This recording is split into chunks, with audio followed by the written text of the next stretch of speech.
Western Visayas nakarecord sang 27 kadugang nga COVID-19 Delta variant cases.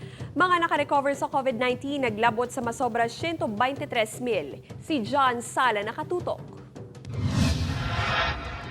Naglabot na sa 559 ang na-record nga kaso sang variant sa COVID-19 sa Western Visayas. Sa mga numero, pinakamataas ang mas makalalaton nga Delta variant sa diin 27 ang na-record nga additional cases sa Oktubre 16. Sa karon may 243 na nga kabugusan nga Delta variant cases ang Western Visayas sa diin 221 ang local cases. Sa 27 nga mga bagong nga Delta variant cases, 16 ang halin sa Capiz, siyam ang halin sa syudad sa Bacolod, kag 2 naman ang halin sa Negros Occidental. For verification pa man since last Saturday lang ni nag-abot ang aton nga mga results. So forward naman natin sa aton nga mga provincial health offices. So they will do the contact tracing. Sa piyak sang pagsaka sang numero sa mga variants sa COVID-19, padayon naman nga nagalumbo ang health classification kag healthcare utilization rates sang riyon. Sa pinakauli nga COVID-19 bulletin sa Department of Health 6 kung basehan ng ADAR o kung ang average daily attack rate sa riyon, yara na lang ini sa 5.99% o kung low risk. Sa healthcare utilization rate naman 52.38% o kung low risk man ang Western Visayas.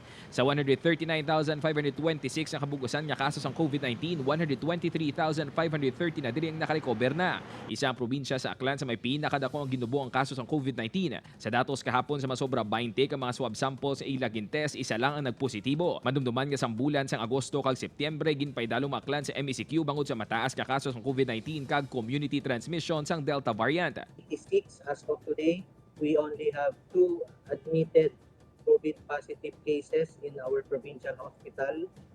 Our average daily cases for the past week, October 11 to October 17, is 5 to 6 cases per day, as we have significantly decreased the number of reported cases per day.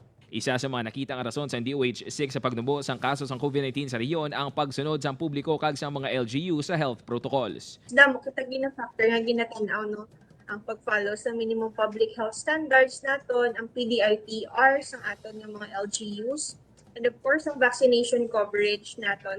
Upod kay Cirilo Linduque, John Sala, Western Visayas.